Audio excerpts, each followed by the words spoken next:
Hey folks. So I'm about ready to proceed with part 4 of the most disturbing movies I've seen video series, if you want, whatever you want to call it. Now I did receive a comment on the last part. I'm not going to showcase it or bring like attention to it so much. They did express some sort of concern about the effect this is having on me, discussing these horrible topics.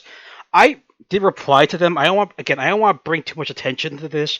I am aware that discussing these things is like very upsetting, but at the same time, it's not like I want to continue doing this just for the sake of completion, right?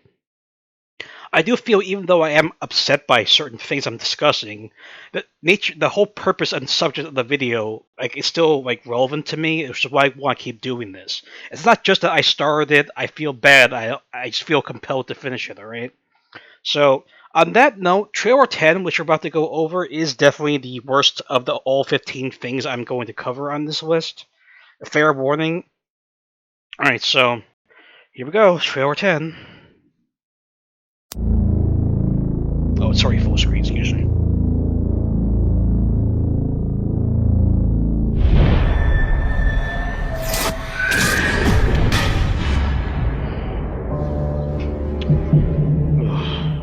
This movie. This movie.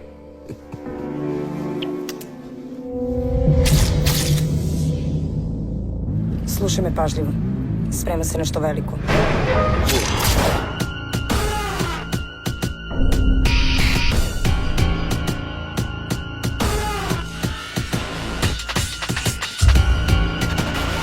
Želim da znam o čemu se radi u filmu.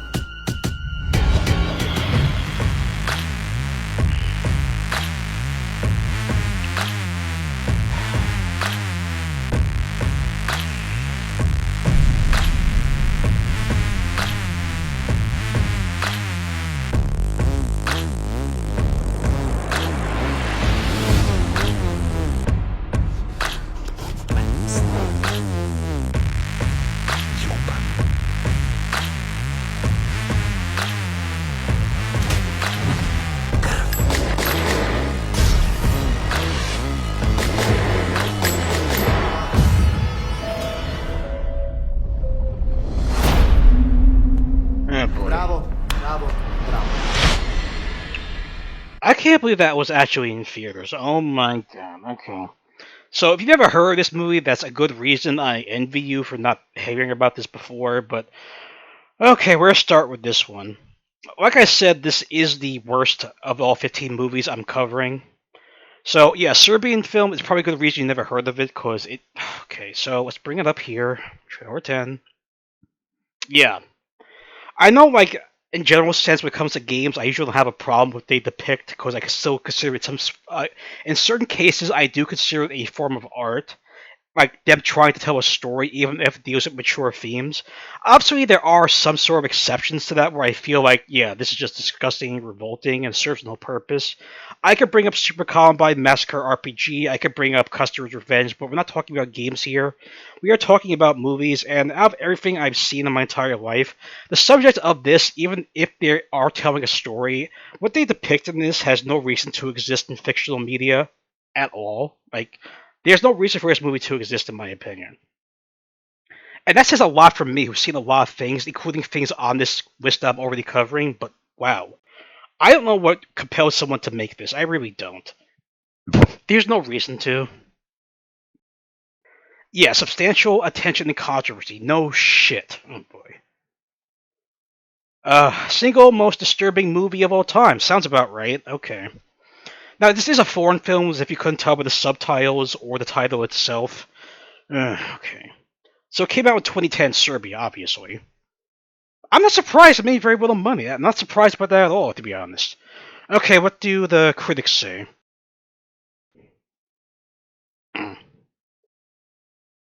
Oh yeah, tons of set ship. I could see that from all over the world. Great controversy, yeah. Mm. Ugh. The censorship in Serbia is non-existent. It was not the driving force. I don't care, man. We try to make a message out of this or not. There's no reason for this to exist. Really isn't. Really shouldn't. Oh boy. Okay, so I don't know what Blick Cinema is, but yeah, apparently they praised it. They praised it. Oh my god. And this person gave it a highly affirmative review. 32 reviews. Yeah, I'm not surprised that many people actually left a review for it. 47%? Really? Really? Yeah, I would say it's pointless. Very much so. Ugh. So obviously, I'm not really familiar with the cast or crew. It is a foreign film. I'm not really familiar with the Serbian film industry, but jeez. Yeah, it does bring a lot of attention to these issues. Sure, I could see that being discussed, but not for good reasons, for that matter, either. Okay, so obviously I can't really do a deep dive into the cast or crew because I don't know who these people are. I'm not, like I said, I'm not really familiar with the Serbian film industry. Okay, where to begin with this one? What makes the film disturbing? Well, I know the trailer doesn't really give that much insight into what it's about, but yeah, it deals with the main character. Again, I don't know his name. I don't know what else he's been in. He is a retired porn star, as you saw. He is married and he has a child, as you saw in the trailer as well.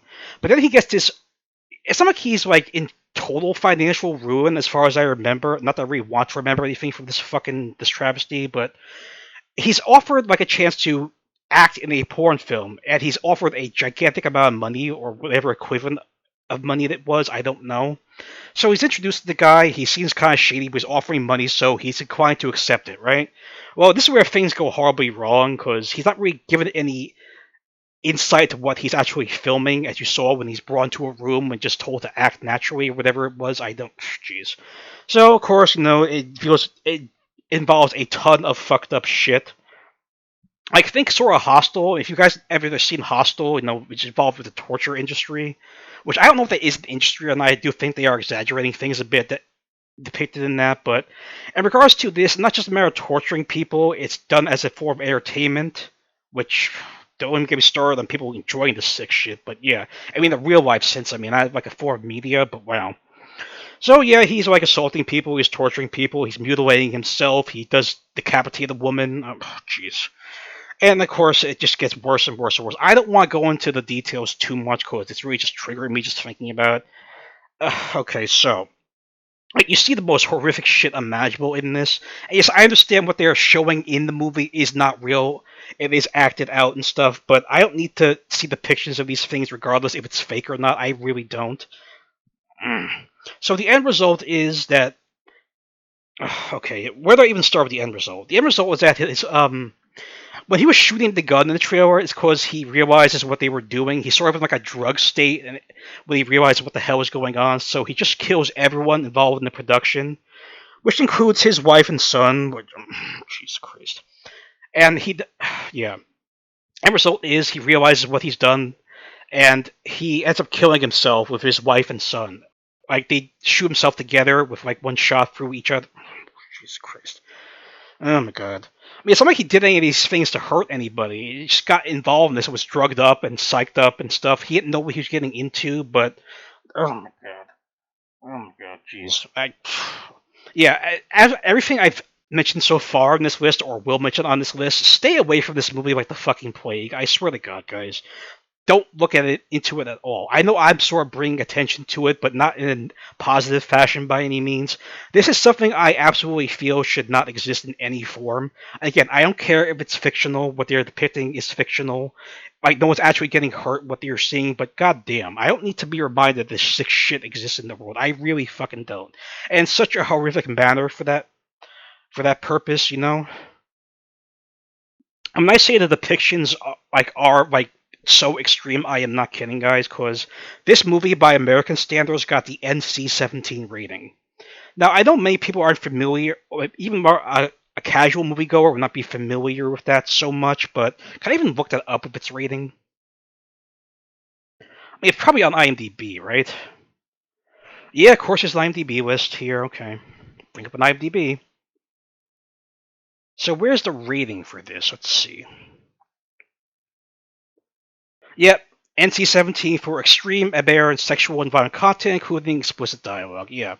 I might have to make a whole other video on the NC-17 rating, because like I said, I'm pretty sure most people, even casual people with the American film industry will not be familiar with the NC-17 rating.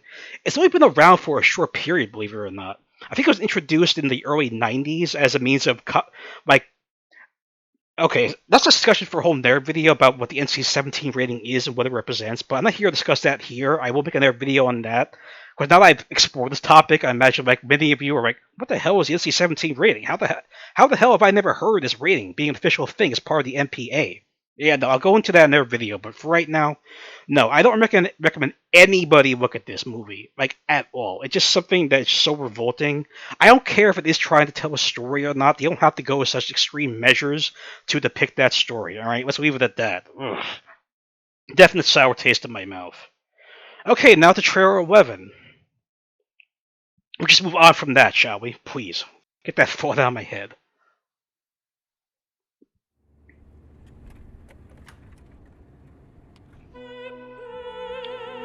Don't let the music fool you guys, this is also pretty heavy. Though not nearly as heavy as the last one. Yeah, copyright claim on this tune, I'll give it to you that.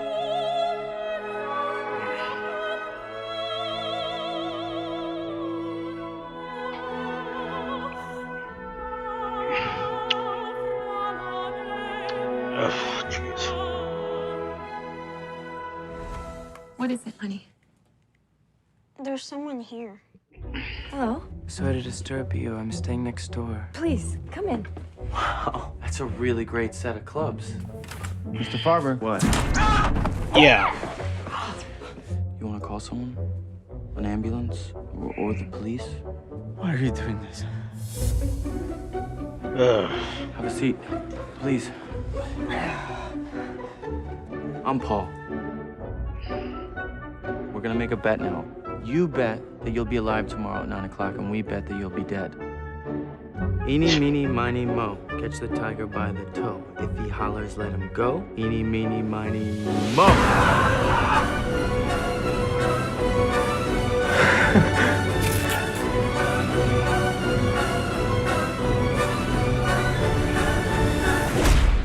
Why don't you just kill us? You shouldn't forget the importance of entertainment.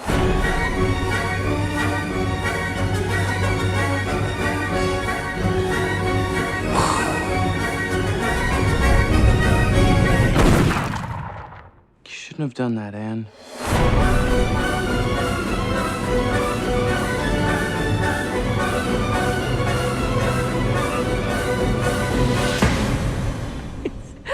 Keep me safe all through the night.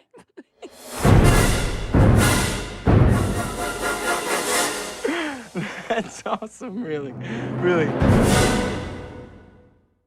Yeah, I know this is like a weird way they present it in the trailer with the happy music and... Okay, where to start with this one?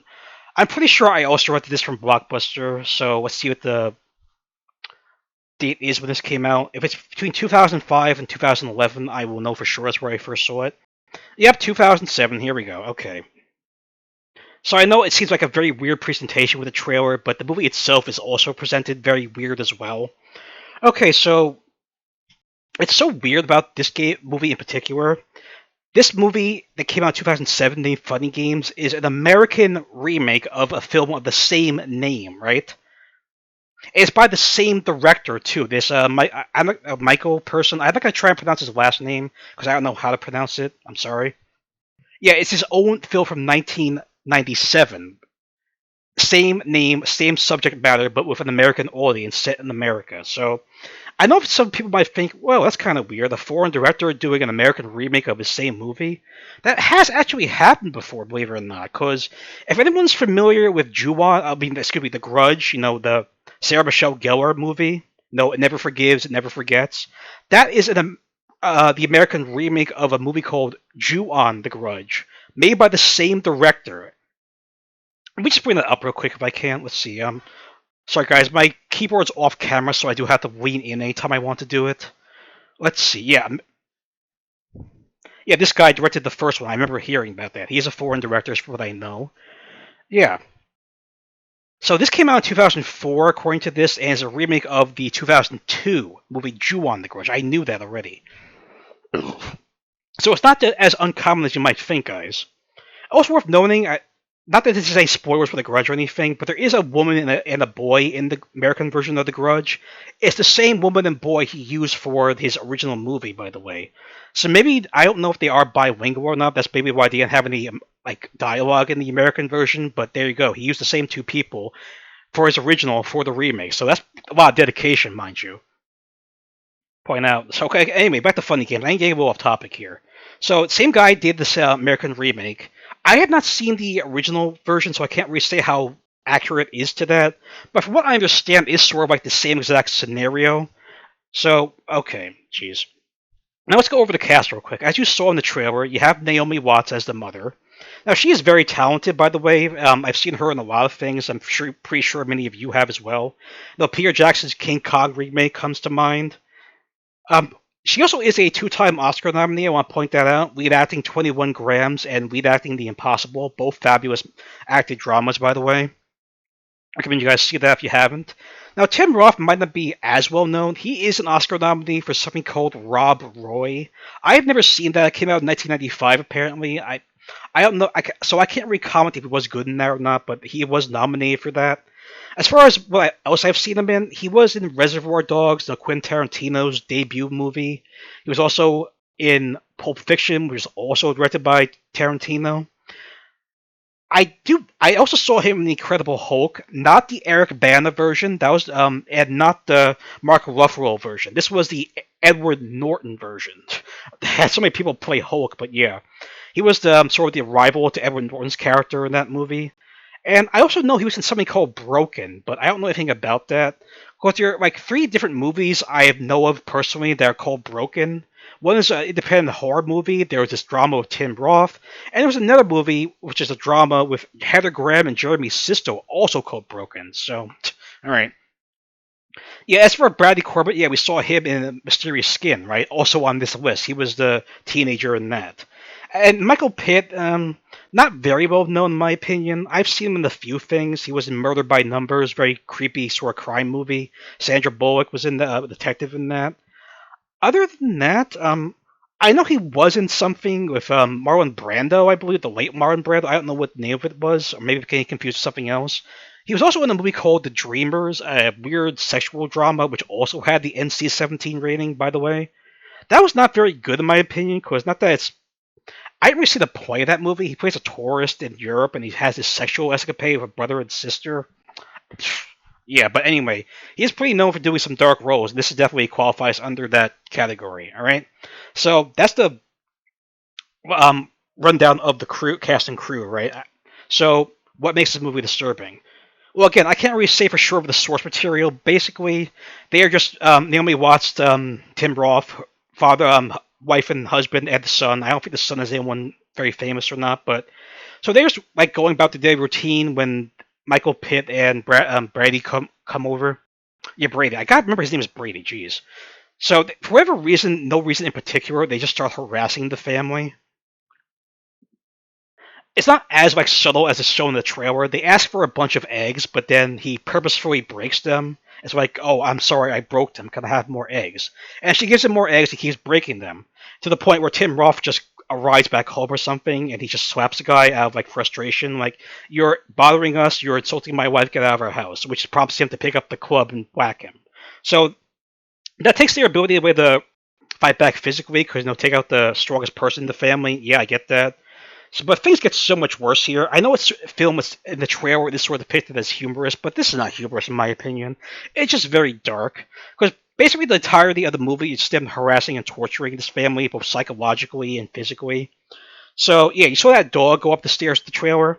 It's off camera, but they do beat the dog to death with the golf clubs. So there's that. First of all, then they hold him hostage in the house over the course of the night. I don't think there's anything sexual like rape going on, thankfully, even though they do make Naomi Watts strip, as you saw in the trailer. I think it's just meant as a means of humiliating her in front of the husband and son, which is also pretty bad for that matter. Alright, so what's the end result? Well, they do get a shotgun at some point, and things get very worse. You sometimes think, okay, maybe they'll come out on top of the family, but no. At some point in the movie, towards like the second half, they take the shotgun and shoot the kid in the it's off camera, but I assume it's in the face or head while he's in front of the parents, right? So that's pretty fucked up on itself, right? But the whole point is that they're just fucking around with this family for no reason, or then they're just complete psychos, which is never actually established why they're doing this or for any motive. But yeah, that's the whole point. It's supposed to be fucking disturbing, right? So after the son is dead, they sort of just run off or something, but they don't know where they are exactly. And I think they still have the gun or whatever. They cut their landlines, so they have a cell phone, but it's been like wet. It was thrown in the sink. And also, the husband is pretty bad shape at that point. He can't move. So the wife is sort of torn between: do I stay and help protect my husband, possibly? Do I go get help? So he stays. He tries to dry off the phone, but that doesn't work. She does flag down a vehicle, but it turns out it's just the two of them coming back. And then fast forward to the morning. Well, yeah, they're watching them. No, the two like harassers, and husband is pretty bad. Wife's there. She's in bad shape as well. She was beaten up a bit. So the shotgun is on the table, right? She does make a grab at it and manages to shoot and kill one of them. I don't know if she did kill Pitt or the other guy. I'm not sure who it was, but definitely a fatal shot with that. And one of the most weirdest things I've ever seen for this type of movie, you finally think like, oh yeah, they're gonna get their comeuppance. She killed one of them. But this movie is just so bizarre in how it's presented. Excuse me. Of course, it does break the fourth wall, but not in like a subtle way. In one of the most like, what the fuck is this type of ways. So what happens after she gets the gun, and shoots the guy? One of them like, oh no no, this is not right. It can't be like this. So you won't even believe me when I say this, right? I won't be surprised if any of you to doubt me. He picks up a TV remote on the table and he rewinds the movie.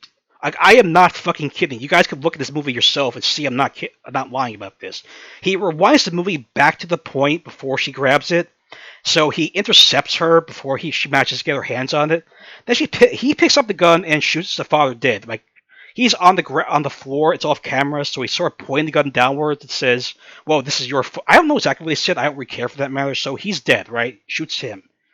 And then it cuts to them on the boat on the lake because they were by a lake house. And they sort of imply that maybe she was able to free herself or something because she's sort of cutting her like ropes. That I don't know what she's cutting it with, maybe like a piece of glass or something. But also in a very bizarre manner, like, as it's leading up to like maybe she could save herself. No, they literally just push her off the side of the boat, like out of nowhere, for no reason, like no legit reason or anything, no build up to it. You think maybe she's gonna cut herself free, but no, they just push her off the side of the boat. She's like gone in a second. And the other guy like actually gets upset at him, like, why'd you do that? We still had more time. I know it's such a like a weird thing. It's meant to be like outrageous in its presentation. Oh jeez. I don't know why it was filmed like this. Honestly, I've never seen anything else this director did. But I'm gonna imagine it stays very true to the original movie because it's probably the same guy. It has the same name, right? So is anything really resolved at the end? No. Michael Pitt goes into another house owned by another family, and they ask them for eggs too. So it's like a game to them. Not that any of this has any like substance to it or like realism. Because again, he picks up a fucking remote and rewinds the movie. I am not kidding about that. The last shot is of him when he asks the woman for eggs. She walks off screen. Then he looks into the camera, addressing the audience. Like, I don't remember what the fuck he said. Does he even say it here? Yeah, Crest some eggs. Paul glances at the camera with a smirk. So they are literally breaking the fourth wall, not just with what they're doing in the movie with the remote control, but addressing the audience. Like, yeah, this is really fucked up, isn't it? It gives them that look. And there's no resolution by the end. I understand it's meant to be like an outrageous sort of thing, no seriousness to it, but still, the way it is depicted, and before the point with the remote, you don't really know what's happening. You don't realize it's going to be in that type of movie, right? You also realize at that point that it's not meant to be taken super seriously or be coherent, or that there will be no positive resolution and no point to this by the end. But so it is very surprising, but not in a good way either. I mean, Naomi Watts was great in this. She does play like a terrified role as anyone would in that scenario, because at that point her dog had been beaten to death, her son and husband had been shot to death. So yeah, definitely plays the role of someone like desperate and afraid, even if the movie's not really meant to be like rational by any means. But still, leading up to that point when you realize, yeah, this is really fucked up. It's purposely meant to be fucked up for no logical reason. Yeah, it is pretty dark.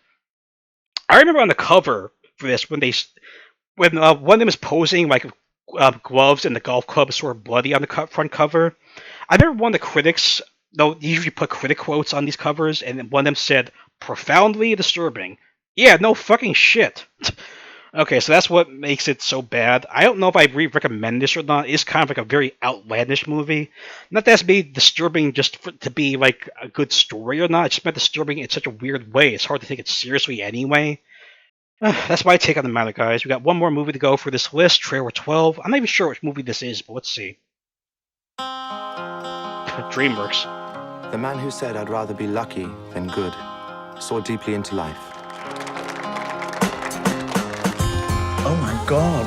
It's huge. We're gonna get lost in here. God, look at you, Good to man. see you. Yeah, it looks like you're doing all right for yourself, aren't Thanks. I got married. Very nice. Family's got nothing but money. He saw me across the room and he honed in on me like a guided missile. Chris? There you are. Just say you're fan of her, please. We never seem to find peace. You know it's been over a week since we made love. Oh, Chloe, I'm beat. We're always You're gonna do very well for yourself. Unless you blow it And how am I going to blow it? by making a pass at me. So you are aware of your effect on men. I think I'd be something very special. And are you? Well, no one's ever asked for their money back. I don't think this was a good idea. You shouldn't have followed me here. Do you feel guilty? Do you? Are you having an affair? Of course I'm not. Don't be silly. I don't know what I'd do if I couldn't see you. I mean it. I don't know what I'm doing with you. You're never gonna leave Chloe. Maybe I will. Stop playing games with me. Keep your voice down. I don't fool myself that I haven't gotten used to a certain kind of living. Am I supposed to give it all up? Do you miss me? Are you mad calling me here? If you don't have the nerve to do it, I'll do it. So you're threatening me? If I don't do what you say, you're going to go to my wife. Hello? Who keeps calling? You have to protect me. My family, my marriage is at stake. You lied to me. You're a liar. You can learn to push the guilt under the rug and go on. Otherwise, it overwhelms you.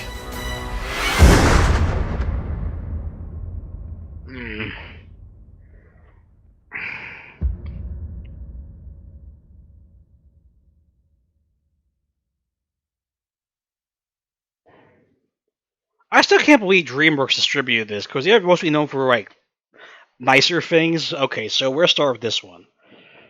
Excuse me, getting a little choked up here. God damn those carbonated beverages. Okay, so that's the last one for this video, but okay, let's bring up trailer 11 right here. Wait, I was already on 11. Gee, I mean 12. Sorry. So this came out in 2005, yeah, so around the time I did start working there. I'm pretty sure I started in the summer. When did this come out exactly? Okay, so it came out. Okay, so it premiered in May. Oh. Oh no, it came. Okay, so it premiered at a film festival in May, according to this, at the Cannes Film Festival, but it didn't go into circulation until the next year. Okay, that makes a lot more sense then. Alright, so cast is pretty good in this, a lot more noteworthy than the last few entries, but yeah. Going into them, I'm not really familiar with Jonathan Rhys-Meyers. Let's bring him up real quick. In fact, off the top of my head, this is the only movie I can recall seeing him in. But let's see what's going through his filmography. Okay, so he started acting in the 90s, like mid-90s, okay.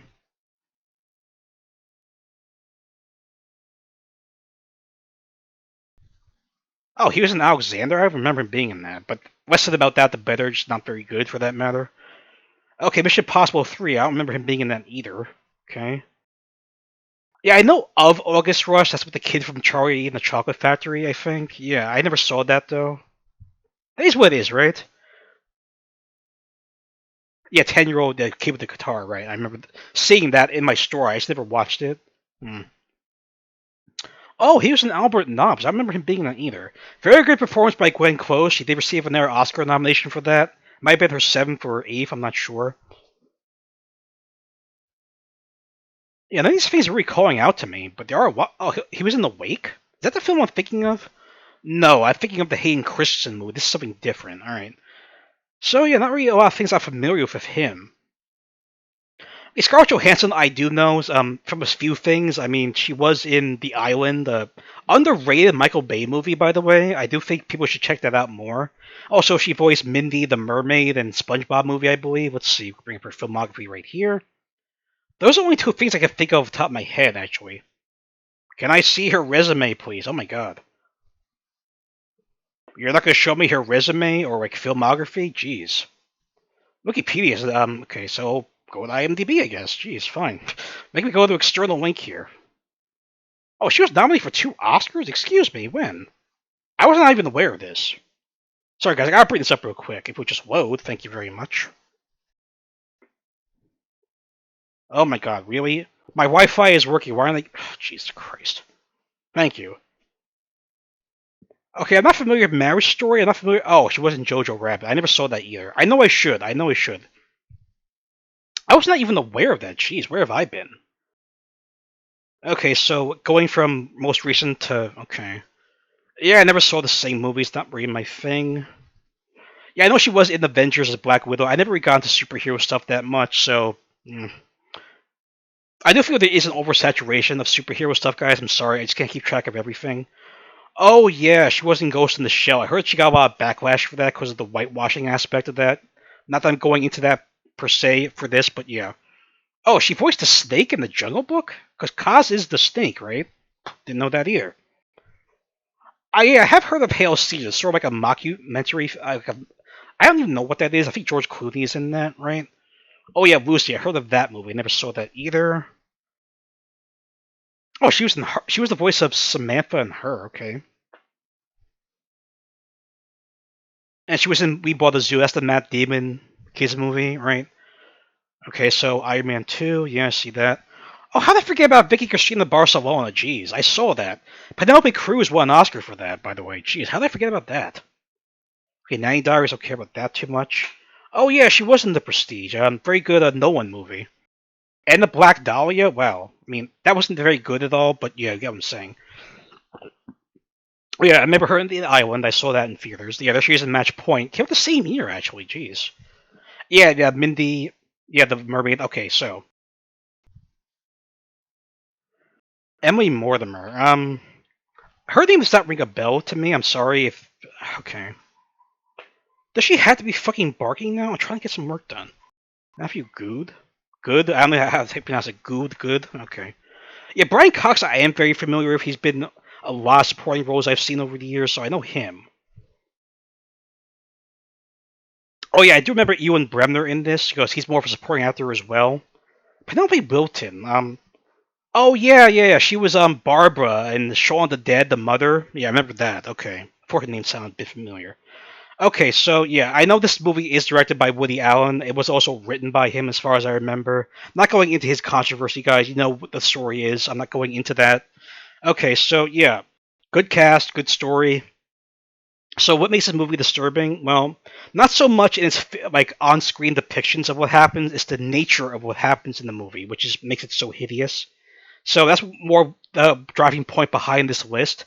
Not so much seeing stuff visually on screen, but the nature of what happens, even if it's not seen, which is so hideous in general. Okay, so as if you couldn't tell by the trailer so much, Jonathan Rhys Myers, I don't know if it's Rise or Reese, guys, I'm sorry, I'm not good at pronouncing names. He is like in this very rich family. I believe he marries someone who is like a rich aristocrat. He's not very successful himself, as far as I remember. But then he starts, random incident brings him to Scarlett Johansson. He starts falling for her. He does start having an affair with her while he's married, I believe, to the wife, the rich woman, no, as part of the big family. So, where do things go wrong? Well, obviously, she wants him to be part of her life, right? But he's already married, so he does not want to like get rid of his like reputation, his wealth, all that stuff. Because obviously, if the wife knew that he was messing around with someone, then yeah, she'd probably divorce him, bring bad like karma to his way. You know, he lose all his inheritance, his like stuff like that. So things get a lot worse, though. Not just the matter that he cheated and that Scarlett Johansson wants him to be part of her life and leave his wife. She gets pregnant, which I know, very cliche thing involving affairs and stuff, but yeah, she does get pregnant by their interactions together. I'm not sure if it was one time they slept or more, but okay, so where does this lead? Well, as you can tell by him grabbing a shotgun in that one scene, it does not lead very well. He starts conspiring to murder Scarlett Johansson, so, of course, she was going to expose him no matter what, so, yeah, he conspires to murder her. Again, while she's pregnant, confirmed pregnant, and the child she's carrying is his child, right? Bear all that in mind for this, what happens. So he gets a shotgun, right, and he conspires to kill her. Again, like, one of the sickest things I can imagine to make up for your own fucking mistakes, for that matter. But yeah, it gets worse though, because she's in this like apartment area, and he can't just go in there and without causing a lot of attention. So he actually kills one of her neighbors. He kills a neighbor to get access to her apartment, and then while he's there, he confronts like Scarlett Johansson and shoots her to death. Thankfully, you don't see it on camera, but you know what happened. Like, he's holding the gun, and she turns around, and is like, "What are you doing?" And then you hear a shot, and it cuts to him running away. Right? Not that it makes it any like less disturbing just to not see it, knowing that it happened. Again, knowing that he willingly got into an affair with a woman while he was married, got her pregnant, then kills her, who is fathering his child. Does it really get much worse than that? I don't think so, right?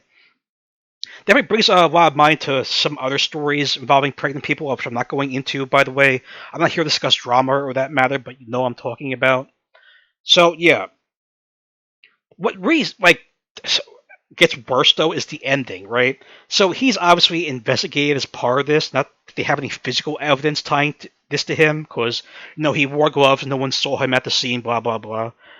Okay, so I do remember Ewan Bremner was one of the detectives. Wait, again, yeah, inspectors, because this does take place in England, so I'm not really sure how the police work there. I'm sorry, I'm not really familiar with that stuff, but he is one of the people investigating him. They do interrogate him, like, without telling the wife or anything.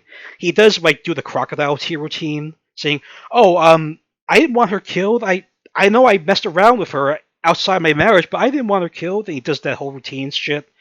So they have nothing to hold him on at the moment, so they do let him go. Which I don't know if that's a common thing or not, because I know in the U.S. you can only hold someone for like 48 hours without charging them or something. I don't know. I don't want to get into real world stuff, but anyway, he's let go, right? And they don't tell the wife or the family that he admitted to messing around. But he didn't confess to murdering her or the neighbor for that matter, because they have nothing to tie him to that at the moment.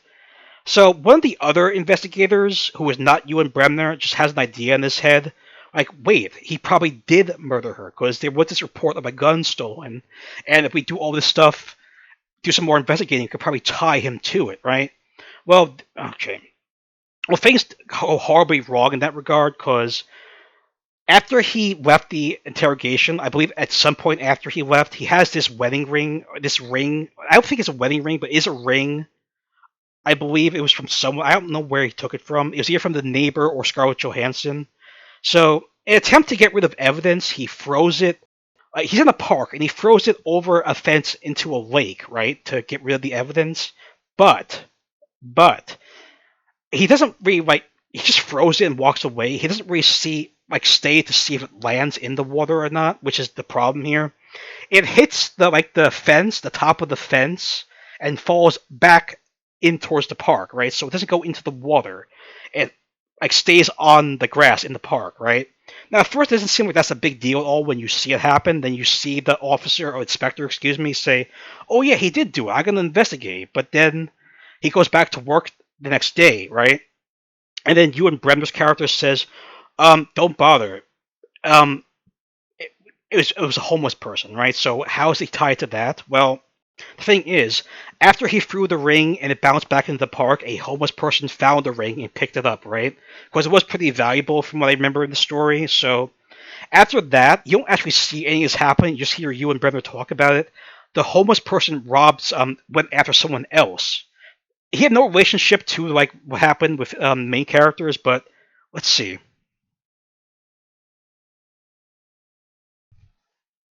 Yeah, the partner Dowd, a drug addict found murdered on the streets, had the ring in his pocket. Yeah.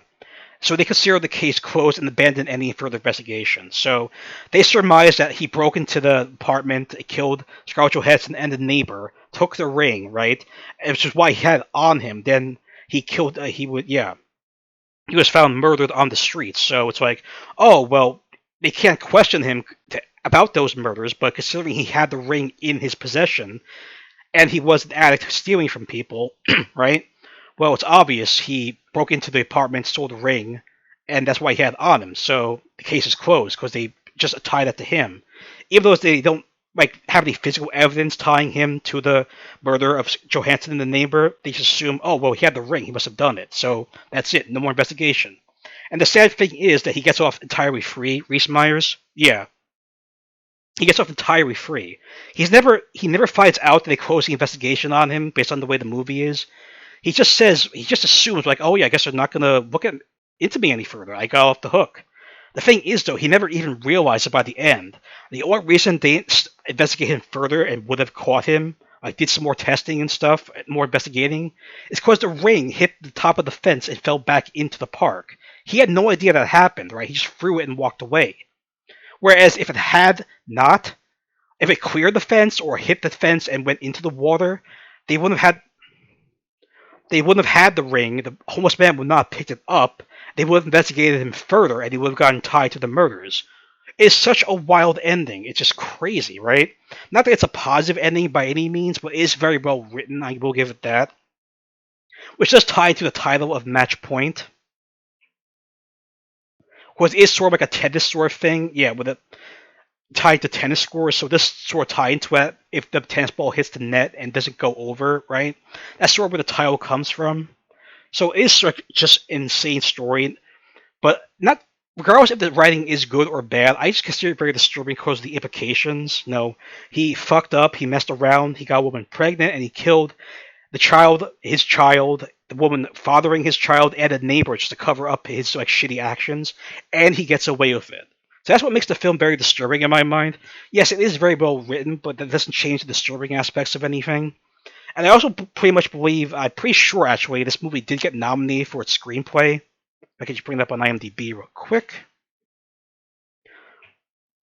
Yeah, nominated for one Oscar was screenplay, right? No, not, oh, jeez, not the image. I want this. Why is it doing that? Jeez, I want to look at the fuck's sake.